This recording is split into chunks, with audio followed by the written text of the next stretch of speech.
Hi everyone, it's Mrs. O'Connor, and I'm going to be reading two stories, Pig the Elf and The Light of Christmas. I'm going to read Pig the Elf first, and this is written by Aaron Blabey.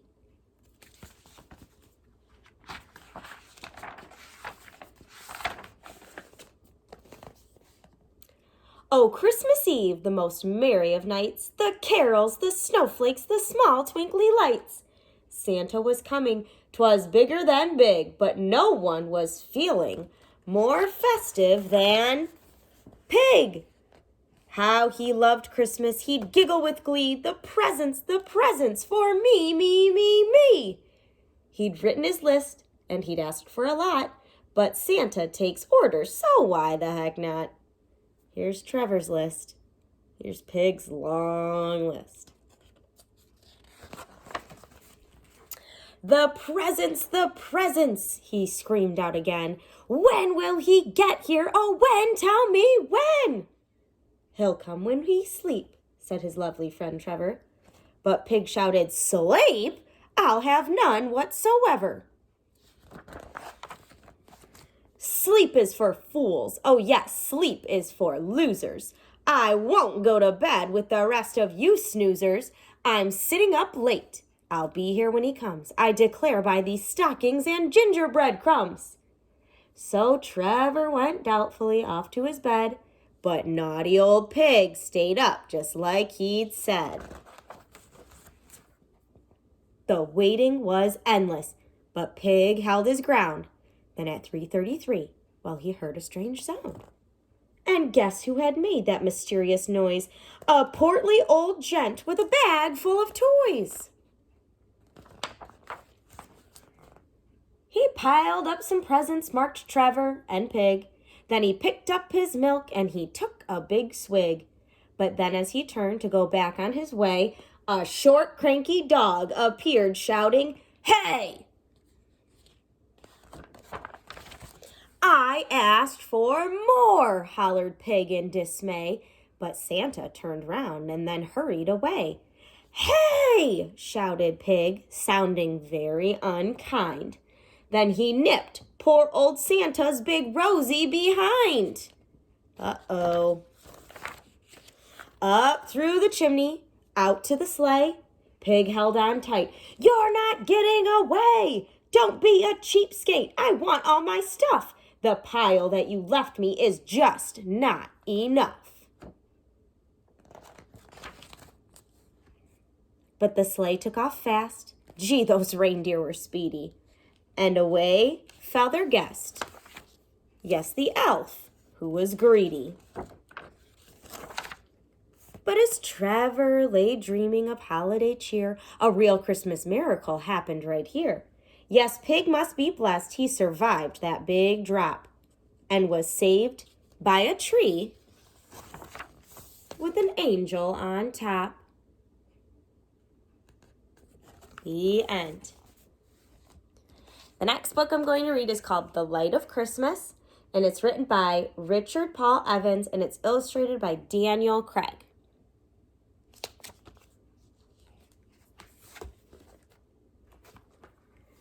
High in the mountains, where the clouds lie on the ground like great cotton balls, is the Christmas town of Noel. Noel is surrounded by tall, white city walls that sparkle in the sun and city gates of pure silver, striped red like candy sticks. In the center of the town is a square where a tall Christmas tree is decorated all year long. But even more important than the tree is the great brass Christmas torch next to it. For it is here on Christmas Eve that the keeper of the flame comes to light the torch, bringing the brightness and warmth of Christmas to the entire world.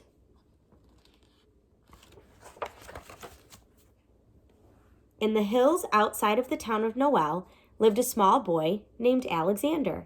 Every Christmas Eve, Alexander and his mother walked many miles to the town square to see the lighting of the flame. But the last few years it had been too difficult for his mother to make the long walk, and Alexander had to go alone. Only a week before Christmas, Alexander ran into their small cottage.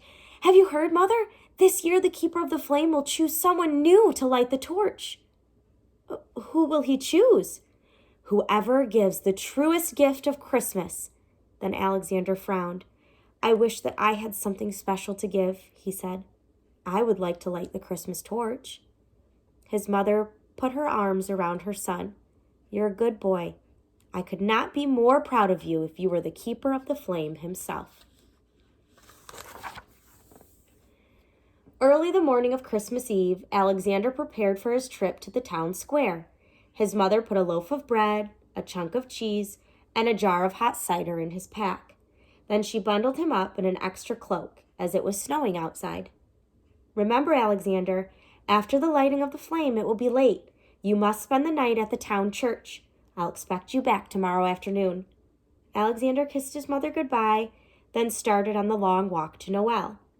After walking most of the day, Alexander could hear the bells of Noel ringing in the distance, calling the people to the square. Soon they would shut the city's great gate, and no one would be allowed inside during the lighting of the flame. Alexander walked faster.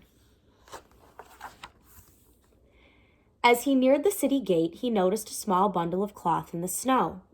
Someone has dropped their cloak, Alexander said. Then he saw that it was not just a cloak, but an old man. Alexander knelt down next to the man. He took off his gloves and rubbed the man's face with his warm hands. The man's eyes slowly opened. Alexander took the hot cider from his pack. Here, Alexander said, drink this. It will keep you warm. The man looked at Alexander. Who are you, an angel? I am Alexander. The man smiled. Thank you, Alexander. I'm too small to lift you. I will get help in the city, Alexander said. He put his extra cloak around the old man. Alexander ran through the city gates to find someone to help him, but no one would leave the square. The gates will soon close, they all said. We would miss the lighting.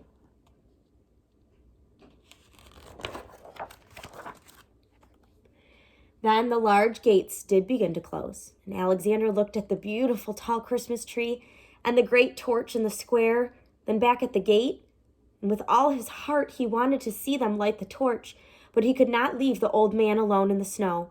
He slipped out of the gate just as it closed behind him. But when he returned to where the old man had been, only Alexander's cloak lay in the snow. The old man was gone.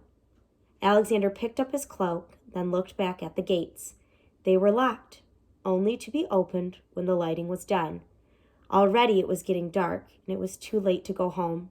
He sat down next to the gate to wait, wiping back his tears.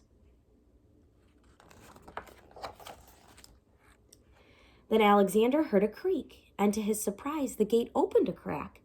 Alexander jumped to his feet and quickly ran inside. The town square was crowded and excited with people. Alexander climbed up to a small window ledge where he could see. Suddenly, from a building at the far side of the square, a large door opened and a man, dressed in a beautiful cloak lined with golden threads and precious jewels, walked from the building. A deep hush fell over the crowd.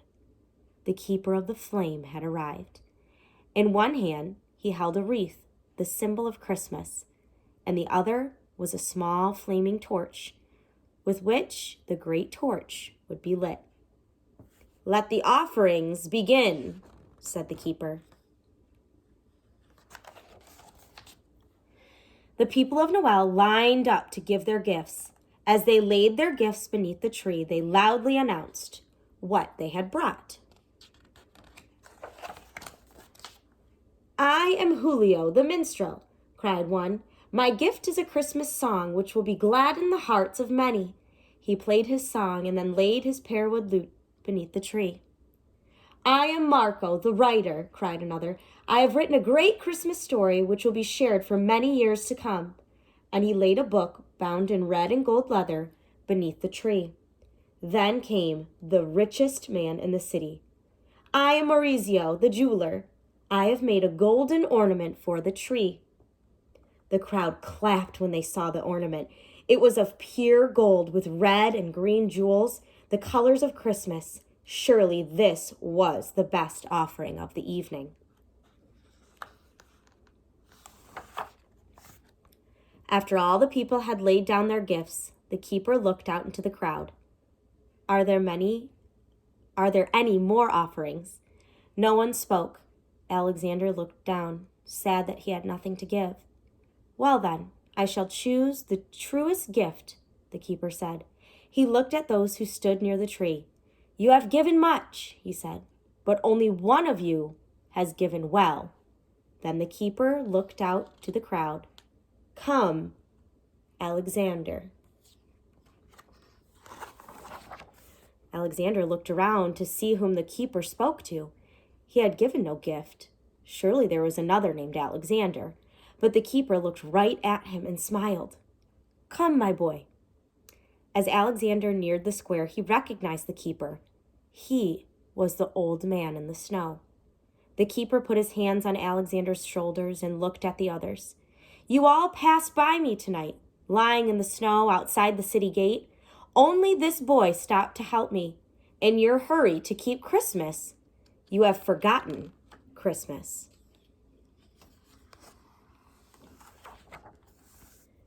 The truest gift of Christmas is the gift of self. The flame of Christmas must first burn from within. Then he handed the small torch to Alexander. Light our Christmas, dear boy, light our Christmas. Alexander touched the fire to the great brass torch, and it burst into brilliant flames. And it was said ever after that never before had the flame burned so bright or so true.